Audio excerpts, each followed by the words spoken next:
अस्सलाम वालेकुम स्टूडेंट्स। आज हमने एक्सरसाइज 1.3 शुरू करना है। इसमें हमारे पास क्वेश्चन नंबर 1 है और ये चैप्टर हमारे पास फर्स्ट चैप्टर है class 9 maths K P K board. पहला क्वेश्चन है हमारे पास, let A and B 2/3 matrices, यानी जो ए है उसका ऑर्डर 2/3 है, यानी उसमें 2 रोज हैं और 3 कॉलम्स है। ठीक है, ये फर्स्ट नंबर आपको रो डिनोट करता है, 3 आपको कॉलम शो करता है। मतलब ए इस तरह का मैट्रिक्स जिसमें 2 रोज और 3 कॉलम्स हैं। इसी तरह बी भी, जो बी है ये भी एक ऐसा मैट्रिक्स है जिसमें 2 रोज और 3 कॉलम्स है।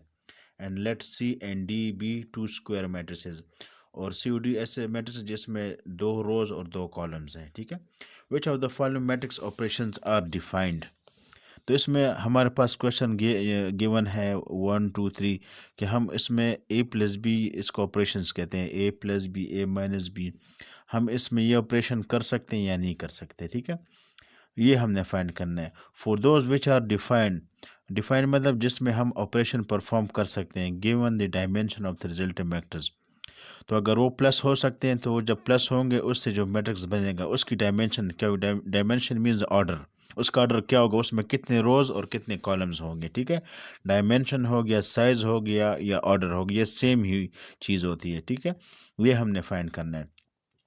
अब चेक करें, ये आपने याद रखना है कि मैट्रिसेस में 2 मैट्रिक्स उस वक्त प्लस होंगे या माइनस होंगे या हो सकते हैं जब ए का ऑर्डर और बी का ऑर्डर सेम होगा। ठीक है, अगर ये 2/3 मैट्रिक्स है और ये भी 2/3 का मैट्रिक्स है तो ये प्लस हो सकते हैं या माइनस हो सकते हैं।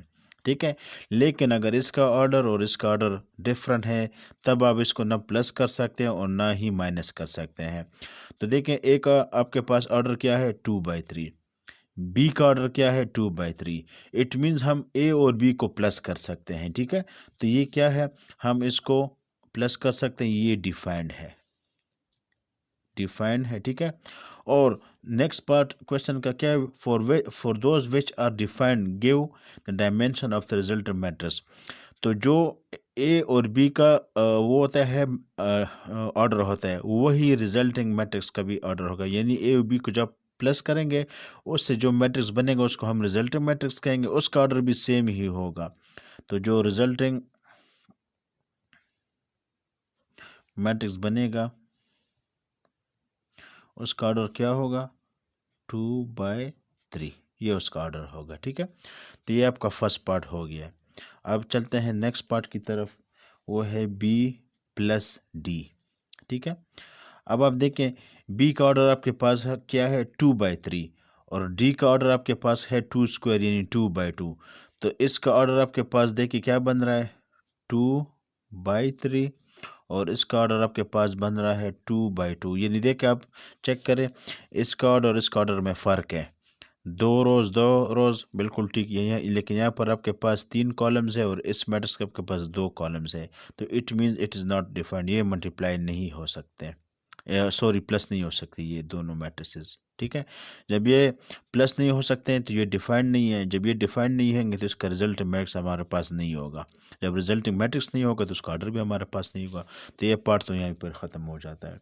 इसके बाद हमारे पास है थर्ड पार्ट, थर्ड पार्ट है 3a माइनस 2c। ठीक है, अब आप चेक करें ए मैट्रिक्स का ऑर्डर आपके पास क्या है 2/3, सी मैट्रिक्स का ऑर्डर आपके पास है 2 स्क्वायर यानी 2/2।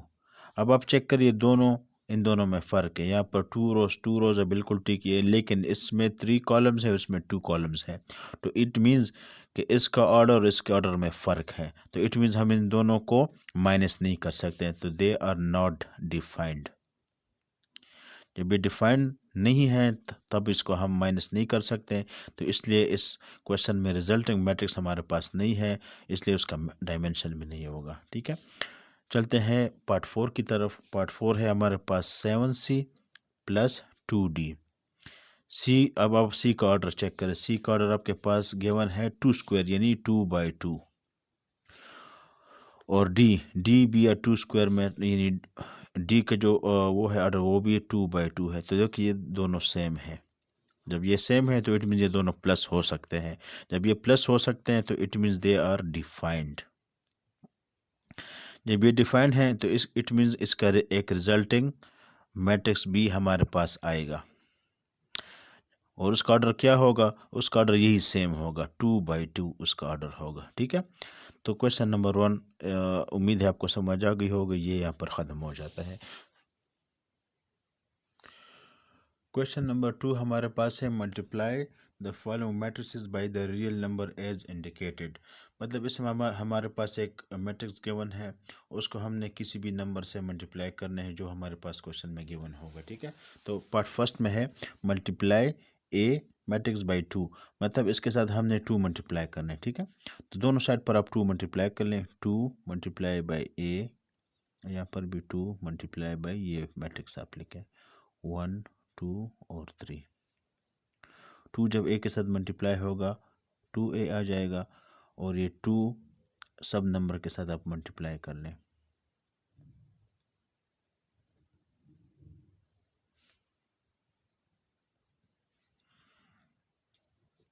1 2 ज़ार 2, 2 2 ज़ार 4, 3 2 ज़ार 6।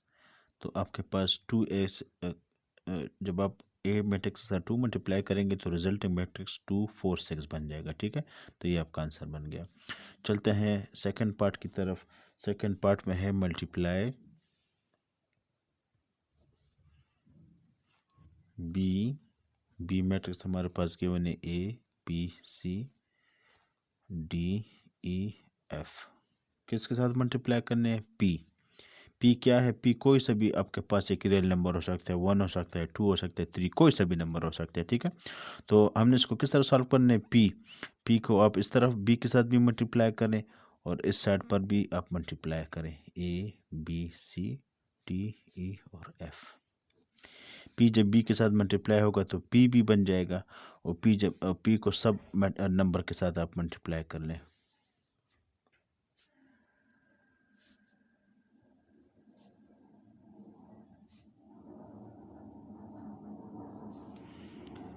पी भी अपनी जगह पर, इससे ए पी बन जाएगा, बी पी बन जाएगा, C P D P E P और एफ पी। ठीक है, तो ये क्वेश्चन आपको सॉल्व हो गया। नेक्स्ट क्वेश्चन हमारे पास है question number 3, find a matrix x such that 4x equals 1 2 1 4 2 3 -1 9 7। हमारे पास ये एक मैट्रिक्स गिवन है 4x 1 2 1 4 2 3 -1 9 और 7। ठीक है, इसे हमने सिर्फ x फाइंड करना है, यानी हमने इस x से इस 4 को हटाना है। ठीक है, इस x हम ये 4 किस तरह हटा सकते हैं? इससे हम इसको माइनस नहीं कर सकते, प्लस भी नहीं कर सकते। इसको अगर हम डिवाइड करेंगे तो ये 4 कैंसिल हो जाएगा। ठीक है, तो अब क्या करें? डिवाइड 4 बोथ साइड्स, दोनों साइड पर आप करें। ठीक है, मैथ्स का एक ये रूल है कि कोई सा काम आप करेंगे तो वो हमने दोनों साइड पर करना है, इक्वल के इस साइड पर भी करेंगे और इस साइड पर भी करेंगे। तो इस साइड को आप 4 पर डिवाइड करें, और इसी तरह ये मैट्रिक्स लिखें 1 2 1 4 2 3 -1 9 7, और इसको 4 पर डिवाइड करें। ये यहाँ पर कैंसिल हो जाएगा, सिर्फ x रह जाएगा, और यहाँ पर ये 4 को सब एलिमेंट्स के नीचे आप लेके यानी डिवाइड करें इसको।